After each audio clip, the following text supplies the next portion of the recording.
किसका है ये तुमको इंतजार, स्टेप अप अकेडमी है ना। तो आप लोगों को मेरा इंतजार हो रहा था। Oh so first of all I Neha Sachdev and mascot of step up academy the cute white little panda welcome you to our academy where we would guide you for not only a particular subject but also various competitive exams। तो इन अच्छे से शब्दों के साथ आज हम अपना बहुत ही कॉमन टॉपिक स्टार्ट करते हैं बिना किसी डीले के। So the topic is the difference between there and there.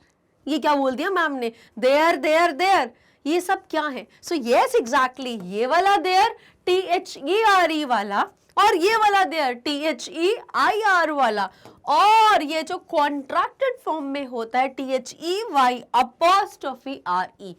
तो ये तीन ऐसे वर्ड्स हैं जो बोलने में अगर हम गलत भी बोल दें तो सही साउंड करेंगे, क्योंकि तीनों के प्रोनाउंसिएशन सेम हैं। इनको हम होमोफोन्स भी बोल सकते हैं जिनके साउंड सिमिलर हो बट मीनिंग तीनों के डिफरेंट है। तो अगर आपको कोई भी देयर बोलना है तो बस देयर बोल दो और वो सेंटेंस करेक्ट साउंड करेगा। But what about written English? जब हम चीज़ों को लिख के अपने थॉट को एक्सप्रेस करते हैं तो उस जगह पर अगर ये बेसिक वर्ड्स का अगर हमें क्लियर डिफरेंस नहीं पता होता तो इट साउंड्स वेरी ऑकवर्ड, और ये चीज़ हेल्प करती है हमें डाउन दिखाने के लिए, और इससे पता चलता है कि हम इंग्लिश से प्रोफिशिएंट नहीं है इस लैंग्वेज में। तो ये ऐसे बेसिक वर्ड्स हैं जो हम अपनी डे टू डे लाइफ में बहुत ही फ्रीक्वेंटली यूज़ करते हैं और इनका प्रैक्टिकल यूजेज हमें बहुत क्लियरली समझ में आना चाहिए with its meaning. So, come students, let's try to understand with the three words in detail. So, here we go with the first word there. तो मैं बताती हूँ कैसे आपको समझना है। बहुत ही लॉजिक है, बहुत ही क्लियर है, कोई इसमें रॉकेट साइंस नहीं है, कोई डेरिवेशन नहीं है हार्ड एंड फास्ट, कोई ये बहुत it's not a very big mountain to climb on. बहुत ही सिंपल सी चीज़ है जिसको आपको समझना है। सबसे पहला वर्ड आता है देयर। फिर आप बोलोगे हम दूसरा भी वही बोला कि देयर आता है, तीसरा भी देयर। तो एज आई सेड प्रोनाउंसिएशन तो तीनों का सेम ही है, देयर। सो ये वाला जो देयर है उसको आप कैसे समझोगे? तो इसको try to understand it logically. See why I say logically? Because English एक लैंग्वेज है जिसकी खुद की अपनी ग्रामर है। तो रट्टाफिकेशन इज गड़बड़ेशन इन द एग्जामिनेशन। तो हमें वो चीज़ तो कभी भी नहीं करनी होती है। ऑलवेज कॉन्सेप्ट क्लियरेंस पे वर्क करिए। Always try to work on CC concept clearance के कॉन्सेप्ट पर वर्क करिए। और जब आपका कोई भी सब्जेक्ट हो उस पर कॉन्सेप्ट अगर क्लियर है तो है कोई काम मुश्किल नहीं जब किया इरादा पक्का। नाउ अब ये देयर का मतलब क्या होता है? वो वहाँ वाली चीज़ बताने के लिए। तो अब मैंने उसको किससे रिलेट करा? वेयर। अब वेयर कहाँ पे यूज़ करा जाता है? तो वेयर यूज होता है डिस्टेंस या लोकेशन बताने के लिए। Where are you going? Where did you meet him? So where did you meet him? मैंने ये नहीं बोला where did you met him. याद रखना मैं हर छोटी सी चीज में आपको कुछ ना कुछ बताना चाहती हूँ। Why? Because I want you to be very much proficient in English language. अब मैंने क्या बोला, एक और छोटा सा रूल आ गया जो मैं यहाँ पर भी समझा देती हूँ। मैंने क्या बोला? Where did you, yes you the viewers। अब you the viewers, हाँ तो you सिंगुलर कैटेगरी में भी कंसिडर होता है और you प्लूरल कैटेगरी में भी कंसिडर होता है। you प्लूरल कब बन जाता है? जब हम एक ऑडियंस को एड्रेस करते हैं तो वहां पर you प्लूरल के केस में कंसिडर होता है, और जब हम फर्स्ट पर्सन किसी सेकंड पर्सन से बात करें और वो सिंगुलर है तो you वहां पे सिंगुलर कैटेगरी में चला जाता है। As simple as ABC। Where did you meet him? अब जब हमारे एक सेंटेंस में डू का डिड हो गया है तो डिड क्या बता रहे हैं हमें? Past form of the verb do. जब ये डिड पास्ट हो गया है तो मीट हमारा ओरिजिनल फर्स्ट फॉर्म या रूट फॉर्म में आएगा। ये रूल है। तो बहुत लोग मैंने देखा है ऐसा बोलते हैं कि डिड लगा देंगे उसके साथ मेट बोलते हैं। So where did you met him? Where did you cooked the food? Where did you searched this? ये नहीं होना चाहिए। व्हाई? बिकॉज हमने डिड बोल दिया है, पास्ट पता चल गया है, अब वर्ब वर्ब जो है ओरिजिनल या रूट फॉर्म में आनी चाहिए। तो पहला पॉइंट इसको हमेशा याद रखना, प्रैक्टिकल जब भी आप पास्ट टेंस का सेंटेंस बोलो। और कभी ध्यान नहीं रखना क्योंकि डिड का यूज सिर्फ कहां पर होता है, पास्ट बताने के लिए। Now coming to the point where, तो वेयर यूज होता है कहाँ बताने के लिए, कहाँ पूछने के लिए, डिस्टेंस या लोकेशन के बारे में जब हमें किसी से पूछना होता है तो हम वेयर वर्ड से क्वेश्चन करते हैं। नाउ वेयर के आंसर में हमें दो चीजें पता चलती हैं। Where were you going with him, so I was going there, I was coming here. तो हेयर एंड देयर का पता चलता है। हेयर कौन सा वाला, HAIR हेयर, बाल वाला नहीं, HEAR हेयरिंग वाला हेयर भी नहीं, सुनना भी नहीं, बाल भी नहीं, कौन सा वाला, हेयर। हेयर, कम हेयर, इधर आइए। आई वाज कमिंग हेयर, मैं यहाँ पर आ रहा था। कहाँ पर, स्टेप अप अकेडमी पर आ रहा था। और आई वाज गोइंग देयर, मैं स्टेप अप अकेडमी जा रहा था। हेयर एंड देयर, तो HERE और ये THERE, जिनमें HERE कॉमन है। तो हमें समझ में आ गया जब वेयर की बात करी जाएगी तो हम वहाँ पे अगर वहाँ पे THERE यूज किया गया तो वो क्या सेंस में, डिस्टेंस या लोकेशन की सेंस में। तो अब हमें समझ में आ गया ये जो देयर है वो किसके साथ रिलेट हो गया, हमारा वेयर के साथ। समझ में आया, बहुत ही क्लियर है। Now let's check with the theory. So there is the opposite of here. Here इधर, इधर का उल्टा उधर। अब there is the opposite of here, it means in that place and not here. इसका मतलब क्या होता है, उस जगह पर। अब देखो एक जो मेजर डिफरेंस है हेयर और देयर में वो होता है जो हमारे जो नियर डिस्टेंस की कोई चीज़ें होती हैं, जो हमारी रेंज में जो चीज़ें होती हैं, जो विजिनिटी में चीज़ें होती हैं, वहाँ पर हम हेयर यूज़ करते हैं यहाँ बताने के लिए, नियर लोकेशन बताने के लिए। और जब मुझे देयर बोलना होता है तो फार डिस्टेंस बताने के लिए, या जो चीज़ें विजन से बाहर रहती हैं, बाउंड्रीज के बाहर रहती हैं, वहाँ पर हम देयर यूज़ करते हैं। So it means in that place. तो अगर मुझे बोलना है he was standing there, there मतलब वहाँ पर किसी जगह की बात कर रही हो जो अभी दिख नहीं रही है या बियॉन्ड माई विजन है। नाउ एग्जाम्पल्स के थ्रू वेयर को जस्टिफाई कर, देयर को जस्टिफाई करने की कोशिश करते हैं। So A, where is my book, B बोलता है इट्स ओवर देयर। तो इट्स ओवर देयर वो वहां पर रखी हुई है किसी चीज के ऊपर। So it's kept over there. इसको अगर मैं ये भी लिख दूं, इट्स केप्ट, KEPT, ये कीप, केप्ट, केप्ट वर्ब की सेकेंड फॉर्म क्यों यूज करी, बिकॉज पूछा था where is my book, so it's is over there. तो वो बुक वहां पर रखी हुई है। बुक कहां पर रखी हुई, इट्स केप्ट ओवर देयर, वहां पर रखी हुई है। रख रही हूं नहीं, रखूंगी नहीं, रखी हुई है। पास्ट टेंस में एक्शन हो गया है तो हमने वर्ब की सेकेंड फॉर्म का यूज करा, कीप का केप्ट कर दिया, justified. Now heading with the next example, I look for a hotel to stay when I arrive there. So मैं क्या करूंगी, व्हेन आई अराइव देयर, जब मैं वहां पर पहुंचूंगी। वहां कहां पर, वहां पर, देयर कोई डिस्टेंस, लोकेशन बताने के लिए यूज किया गया है। So I look for a hotel to stay when I arrive there, जब मैं वहां पर पहुंचूंगी तब मैं एक होटल ढूंढूंगी वहां पे रहने के लिए। तो यहाँ पे ये वाला देयर और यहाँ पे ये वाला देयर, ये हमें क्या बता रहे हैं, कोई फार डिस्टेंस पे कोई लोकेशन बताने के लिए, डिस्टेंस और लोकेशन बताने, फार डिस्टेंस और लोकेशन बताने के लिए हमने देयर का यूज करा।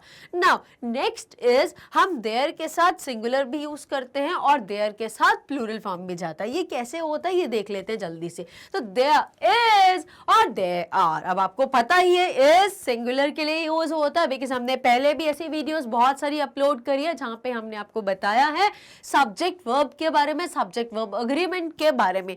तो अगर हमारा सब्जेक्ट सिंगुलर है तो उसको क्या फॉलो करेगा, helping verb, auxiliary verb is use करेंगे। और अगर प्लूरल है तो प्लूरल के साथ आर जाता है। Here go with the rule, there is and there are, there is और are to show that something exist. अब कहीं पर कोई दूर डिस्टेंस पर कोई चीज एग्जिस्ट करती है और अगर वो सिंगुलर में एग्जिस्ट करती है तो देयर इज आएगा, और अगर वो प्लूरल में एग्जिस्ट करती तो they are, simple, there is a book on the table, तो वहां पर एक बुक है टेबल के ऊपर जो रखी हुई है। There are many countries in Europe, वहां पर कहां पर डिस्टेंस बताने के लिए, तो there many countries in Europe, Europe में बहुत सारी कंट्रीज है। तो देयर से हमें क्या समझ में आया, ये क्या बताता है, हमें कोई फिजिकल चीज की एग्जिस्टेंस के बारे में बताता है, और वो चीज कहां पर एग्जिस्ट करती है,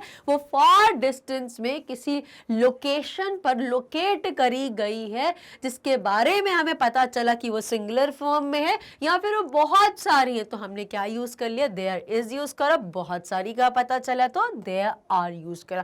I hope it's quite clear. It's quite clear. It is quite clear. Now, let's immediately proceed and check with few more forms of there. तो next होता है they are is a contraction of they are. अब हमने एक there देखा, अभी हमने कौन सा वाला देखा, THERE वाला।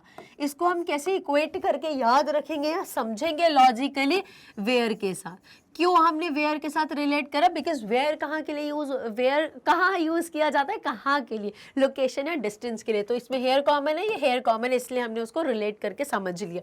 Here we go with the next one। अब ये कौन सा है, दे अपॉस्ट्रोफी RE। तो ये जो कॉन्ट्रैक्टेड फॉर्म, इसको हम एग्जैक्टली क्या बोलते हैं, कॉन्ट्रैक्टेड फॉर्म या शॉर्ट फॉर्म। किसी चीज को जब हमें फ्लुएंसी में रखना होता है, या किसी चीज को हमें लगता है कि उसको बोलने में फ्लुएंसी ब्रेक होगी, तो हम उसका कॉन्ट्रैक्टेड फॉर्म ईज के लिए भी बोल सकते हो, ईज के लिए, फ्लुएंसी के लिए हम उस चीज को छोटा बना देते हैं, कॉन्ट्रैक्ट कर देते हैं। आइडियली कॉन्ट्रैक्शन अपॉस्ट्रोफी से फॉलो किए जाते हैं। सो यहाँ पर दे अपॉस्ट्रोफी RE जो है, जिसका प्रोनाउंसिएशन देयर है, ये यूज किया जाता है दो सेंस बताने के लिए, प्रेजेंट में भी और पास्ट में भी। दे आर और दे वर दोनों सेंस में यूज किया जाता है। अब इसमें ध्यान दीजिए, ये वो देयर वाला देयर नहीं है। क्यों?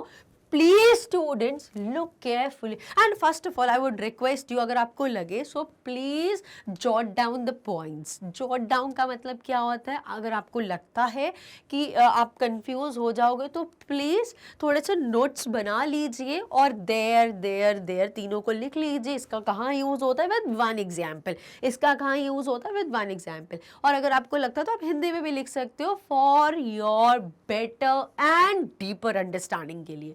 सो अब ये कौन से, दे वाला। अब दे किसको रेफर करता है, आई ओ वी दे ही शीट एनी नेम। सो दे हमने पढ़ा था सब्जेक्ट की कैटेगरी में आता है, आई यू वी मतलब हम सब, दे मतलब वह सब। तो दे ये किसको रेफर कर रहा है, यहाँ पर दे यूज किया गया है ग्रुप ऑफ पीपल बताने के लिए। जब बहुत सारे लोग होते हैं, वो कहाँ पर होते हैं, हेयर देयर, क्या वाली सेंस, तो दे आर वेटिंग आउटसाइड। दे मतलब उन लोगों को बोला गया है। और अगर प्रेजेंट सेंस में है तो मैं दे आर स्टैंडिंग आउटसाइड, और अगर वो लोग बाहर खड़े थे, कल मैंने देखा था, तो दे वर स्टैंडिंग आउटसाइड। अब कोई क्वेश्चन है, नहीं है। मेरे को एक चीज क्लियर करनी है यहाँ पे कि अब लिखने में तो दोनों सेंस में मैंने यही लिखा, दे अपॉस्ट्रोफी RE, दे अपॉस्ट्रोफी RE। अब ये आपको कैसे पता चलेगा कि ये दे आर प्रेजेंट में है या फिर दे वर पास्ट वाला बोल रहा है। तो logic is very simple, things are quite clear. कैसे पता चलेगा, सेंटेंस में यूजेज। हम आगे की चीजों से उसको जस्टिफाई करने की कोशिश करेंगे। आगे का जो फ्रेम है, वहां पर जो वर्ब्स यूज करी गई होंगी, उससे हम समझेंगे कि ये प्रेजेंट में यूज किया गया है या पास्ट में। और अगर कुछ ऐसे एग्जांपल्स होंगे जहां पे कोई वर्ब का यूज नहीं किया होगा, तो हम इसको बाय डिफॉल्ट इसको प्रेजेंट सेंस में कंसीडर करेंगे। Clear? Fine. So they are is a contraction of they are, या फिर पास्ट में अगर हम बोलेंगे तो दे वर ना। They are happy, they are happy. अब जब जल्दी बोलते हैं they are happy, they are ऐसे करके बोला जाता है, they are happy.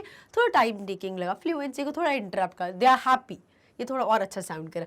They are is usually before an adjective और a verb which is ending in ING। Rule के हिसाब से क्या बोला जा रहा है कि सॉरी, दे आर जो कॉन्ट्रैक्टेड फॉर्म है ये कहाँ पे जनरली यूज किया जाता है? एक एडजेक्टिव से पहले। एडजेक्टिव क्या होते हैं? Words which define the quality of a noun और words which add on the meaning of noun is known as an adjective.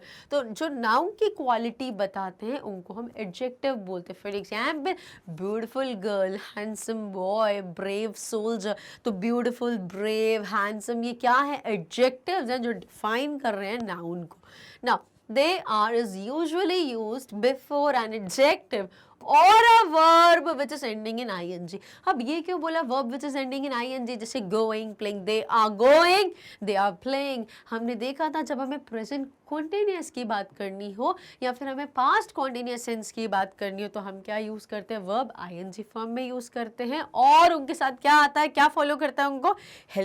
Helping verb या ऑक्सिलियरी वर्ब या फिर सपोर्टिंग वर्ब जो कि इज होती है, एम होती है, आर होती है प्रेजेंट में और पास्ट में वॉज या वर होती है। लेकिन इस केस में अपॉस्ट्रोफी आर है, कॉन्ट्रैक्टेड फॉर्म है, तो हम इसको आर कंसीडर करते हैं या फिर वर कंसीडर करते हैं। प्रेजेंट में आर, पास्ट में वर कंसीडर करते हैं। और ये किसको फॉलो करता है? वर्ब जब एंड होती है हमारी आईएनजी फॉर्म में।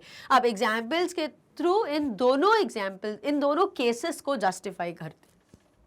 So they are very interested in the project. They are very interested in the project. तो ये कौन सा फॉर्म है जो एडजेक्टिव है? बता रहे वो कितने इंटरेस्टेड है, बहुत इंटरेस्टेड है इस प्रोजेक्ट में। तो ये एडजेक्टिव वाला पहला केस यहाँ पर जस्टिफाई हो गया। नेक्स्ट वाला, I personally think they are crazy. तो उनके बारे में पता चले वो लोग कैसे हैं, वो लोग क्रेजी हैं। So here again with the first example, they are singing loudly. वो लोग कैसे गाना गा रहे हैं, एक्शन कैसे हो रहा है, दैट इज लाउडली। तो they are verb ING form में। तो ये सेकंड का एग्जांपल था विच इज वेल जस्टिफाइड। जल्दी से समराइज करते हैं। दे अपॉस्ट्रोफी आर, दे आर ये कैसे यूज किया जाता है? ये कॉन्ट्रैक्टेड फॉर्म है जो दो सेंस में यूज किया जाता है। एक जो बहुत ही पॉपुलरली हम यूज करते हैं कॉन्टिन्यूअस फॉर्म बताने के लिए, जब वर्ब में कुछ हो रहा है, वर्ब कॉन्टिन्यूअस है, ऑनगोइंग स्टेज में है, चाहे वो आर के साथ हो प्रेजेंट में या फिर वो पास्ट में वर के साथ हो। तो दोनों ही केस में continuation form of the verb को सपोर्ट करने के लिए हम दे आर या दे वर का यूज करते। जब हमें पता चले कि वह लोग कुछ कर रहे हैं, वह लोग कुछ कर रहे थे। अच्छा, दे तो वही रहेगा, दे में कोई चेंज नहीं होगा। वो किस किस कंडीशन में, किस किस सिचुएशन में जाता है हमें ये पता चलेगा। दे तो वही है, दे का मतलब वह लोग होता तो ये तो वही रहेगा।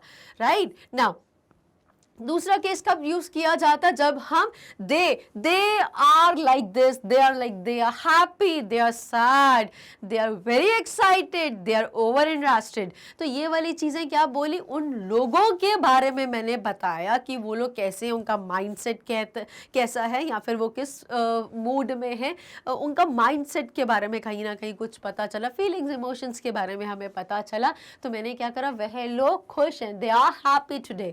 सो व्हाटएवर बी द रीजन, क्योंकि हम वो स्टेप अप एकेडमी पे आज कुछ पढ़ रहे थे, उनको बहुत अच्छा लगा पढ़ के, they are very happy. So they are happy adjective को फॉलो करता है ये स्ट्रक्चर दे आर वाला, और दूसरा होता है continuous form of the verb को सपोर्ट करता है आर या वर की सेंस में, प्रेजेंट की या फिर पास्ट की सेंस में। तो दे आर क्लियर हो गया। कोई डाउट हो तो प्लीज़ वीडियो को एक बार बहुत अच्छे से दोबारा देखिए, और अगर फिर भी ना समझ में आए तो कमेंट बॉक्स में कमेंट करके अपना डाउट पूछिए, and we would be for sure clearing with the doubt at the earliest.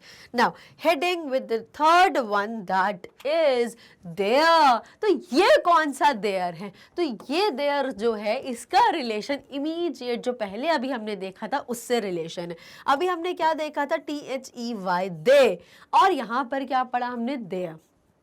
आपको पता होगा जैसे आई, मी, माइन, ये क्या होता है? आई, मी, माइन। तो इसमें से जब हम पर्सन्स के, जब हम सब्जेक्ट्स के अलग अलग फॉर्म बताते हैं तो उस सेंस में पोजेशन बताने के लिए पोजेसिव फॉर्म होता है, प्रोनाउन के फॉर्म्स होते हैं। मतलब आई मतलब मेरा नाम क्या है? नेहा। नेहा की जगह पर मैंने क्या यूज़ करा? आई। नाउन की जगह पर प्रोनाउन यूज़ करा। There are different forms of pronoun depicting different states और the forms of a person. अब यहाँ पर जो देयर है उसका रिलेशन किससे है? दे से। मैंने क्या एग्जाम्पल से बताया? आई का क्या हो जाएगा? माइन। यू का हो जाएगा योर। कौन सा वाला योर? ये वाला। Your book is lying on the floor. Your आपकी, आपका या आपके बताने के लिए। माई या माइन किस सेंस में? सब्जेक्ट प्रोनाउन, ऑब्जेक्ट प्रोनाउन, वो सारी चीजें क्या होती है उसको अभी हम डिटेल में बाद में डिस्कस करेंगे। अभी इस पॉइंट को अच्छे से समझते हैं। नाउ आई का मैं इसको लिख के क्लियर कर देती हूँ, आपको भी कंफ्यूजन नहीं होगी। आई का माय होता है, यू का योर होता है, ही का क्या होता है? हिम होगा, हिज होगा? जल्दी बताइए। ही का हिज होगा, शी का हर होगा, आई यू वी का आर होगा, I you we they it या किसी का नाम। सो आई का my, that is my book, you का your, that is your book, he का his, that is his book, she का her, that is her book, we का our, O U R, इसका जो प्रोनाउंसिएशन होता है वो सिर्फ इतना सा होता है, alphabet M N O P Q R, सिर्फ इतना सा बोलते हैं, इसको आवर नहीं बोला जाता है। सिमिलरली जो ये होता है ना 1 घंटा, H O U R, 1 hour, इसको बोला जाता है एन आर, इसका प्रोनाउंसिएशन एन आर होता है बस, और इसका भी आर ही होता है बिकॉज एच साइलेंट होता है, बचा ओ यू आर इज आर, जो हमने यहाँ पे देखा। दे का होता है देयर, अब इट का होता है इट्स। ये पजेसिव फॉर्म्स है। अब पजेसिव फॉर्म्स क्या होते हैं? मैं आपको पूरा प्रोनाउन नहीं पढ़ा रही हूँ और डिफरेंट फॉर्म्स ऑफ प्रोनाउन बिल्कुल नहीं पढ़ा रही हूँ, बट क्योंकि हम ये देयर समझ रहे थे इसीलिए हमें पता होना चाहिए कि पजेसिव प्रोनाउन क्या होते हैं और ये क्या बताते हैं। So coming to the point, possessive pronoun. तो पजेसिव प्रोनाउंस क्या करते हैं? पोजेशन बताते हैं, ओनरशिप बताते हैं, मालिकाना हक बताते हैं, स्वामित्व अधिकार बताने के लिए यूज किए जाते हैं। For example, this is my pen, ये मेरा पेन है। हिंदी में जैसे हम बोलते हैं आपका, आपके, आपकी, तो आपका किसी चीज से रिलेशन बताया गया, आपका किसी चीज से पोजेशन बताया गया कि आप किसी चीज को ओन करते हो। मैं किसी चीज को ओन करती हूँ फर्स्ट पर्सन, तो माय। आप किसी चीज के ओनर है, आप किसी चीज को ओन करते हैं तो योर। वो लड़का ही सिंगुलर किसी चीज को ओन करता है, वो किसी चीज को पजेस करता है तो हिज हो जाएगा। अगर लड़की है वो किसी चीज की ओनर है तो हर हो जाएगा। हम सब किसी चीज को पजेस करते हैं, किसी चीज के ओनर हैं तो हम क्या यूज करेंगे? आर। और अगर वह लोग जो हमने अभी प्रीवियस स्लाइड में पढ़ा था, ये वाला दे वाला, जो वह लोग थे, वह लोग अगर किसी चीज को पोजेस करते हैं, किसी चीज के ओनर हैं, उनके पास कोई चीज है जिसके वो स्वामित्व अधिकार रखते हैं, तो वहां पर दे की जगह हम क्या कर देंगे? देयर। और अगर इट नॉन लिविंग थिंग की कोई पजेसिव या उसका कोई पार्ट बता रहे हैं, जैसे कि इट का हम इट्स कर देंगे। For example, it's back is broken या its tip is blunt, it's not working well, या जो भी XYZ एग्जाम्पल बोले। तो आई होप ये पजेसिव प्रोनाउन सारे क्लियर हो गए इस छोटे से दे की वजह से आज। सो दे का क्या कर दिया? देयर। रूल सिंपल, रूल बहुत सिंपल है, कुछ भी रटना नहीं है। THEY दे होता है उनका, उनके या उनकी बताना। उनके बैग्स यहाँ पर रखें, उनकी बिलोंगिंग्स यहाँ पर सबमिट है, उनके पेरेंट्स नीचे वेट करें तो उनके कौन है? दे स्टूडेंट्स, पीपल, कोई भी ग्रुप ऑफ फेलो हो सकता है। तो उनके लिए हमने क्या करा? THEY, वाई को आई कर दिया और आर लगा दिया। सो देयर यहाँ पे क्या समझ में आया? सॉरी, देयर यूज होता है पोजेशन बताने के लिए, ओनरशिप बताने के लिए। Let's immediately try to read and understand it well. There is a possessive adjective which is used before a noun. It shows possession, that something belongs to, किसको belong करती है? दे को। दे कौन है? देम हो गए यहाँ पर। Example, their house is big, उनका घर बड़ा है, उनका, उनके या उनके वाले examples. All of their friends were crazy, उनके सारे के सारे फ्रेंड्स पागल थे, झल्ले थे, बिल्कुल crazy, freak type के। The children put their books in their school bags. The children put their books in their school bags. बच्चों ने अपनी बुक्स अपने बैग में रख ली, तो बच्चों ने उनकी बुक्स उनके बैग में रख ली जो उनके रिस्पेक्टिव बैग्स थे। So they put their books in their bag. तो ये कौन सा देयर आएगा? देयर बुक्स मतलब उनकी बुक्स उनके स्कूल बैग्स में रख ली। सो ये हो गया उनका पोजेशन बताने के लिए, दे का पोजेशन बताने के लिए, that is their, THEIR. Now with these words we have completed the discussion of the three important words, that is there, word तो same है, but I hope after watching this video आपको बहुत clear हो जाएगा what's the major difference between there and there. अब जल्दी से हम इन चीज़ों को समराइज करते हैं and then we would end with this video. So now you know the difference, let's try something. अब जब आपको डिफरेंस पता चल गया तो हम कुछ ट्राई करते हैं। They are playing their video games over there, they are playing their video games over there. ये कौन से देयर हो गए? तो आप मुझे इसका आंसर बताएंगे कमेंट सेक्शन में, कमेंट बॉक्स में कमेंट करके। यस, तो मीनवाइल हम जल्दी से इसका आंसर देख लेते हैं because you guys are taking bit of time. मुझे जल्दी जल्दी बताओ, we have to start with another video. बहुत इन्फॉर्मेटिव चीज़ें हमारे पास जो शेयर करनी बहुत ज़रूरी है in order to make you expertise of particular language, that is English. तो हियर वी गो। सो यहाँ पे एग्जाम्पल क्या था? दे आर प्लेइंग, ये कौन? दे आर, इसको हम ऐसा भी लिख सकते हैं बिकॉज ये कॉन्ट्रैक्टेड है, इसको हम दे आर भी बोल सकते हैं, इसको हम दे वर्ब भी बोल सकते हैं। They are playing their video games, their मतलब ये कौन सा वाला? उनकी। तो यहाँ पर क्या बता रहा है? पोजेशन के बारे में बता रहा है, पोजेशन के बारे में पता चला। ओवर देयर, ये देयर कौन सा है?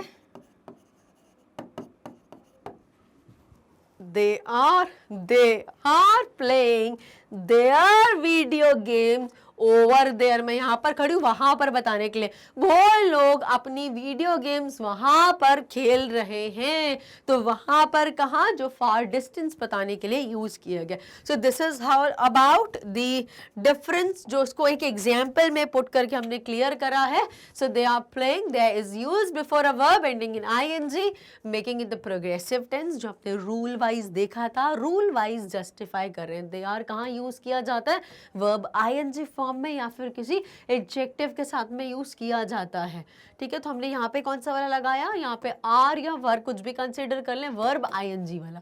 तो यहाँ पे सेकंड रूल लगा है हमारे, they are is used before a verb ending in ING, making it the progressive tense बताने के लिए या कॉन्टिन्यूअस टेंस बताने के लिए। Next, their video games, their मतलब उनका, उनके या उनके, डिपेंड करता है सिचुएशन पे या कंडीशन पे। So there is a possessive used before a noun to show possession. Noun के पहले यूज करता है बताने के लिए, उनका पोजेशन बताने के लिए, ओनरशिप बताने के लिए।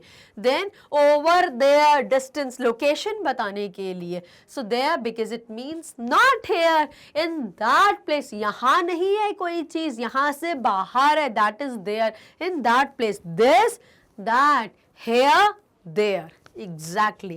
So with these interesting words, we are done with the entire discussion of there. ये कौन से देयर थे आपको बहुत अच्छे से समझ में आ गए। So with these beautiful words, let's try to practice this as much as possible. Why?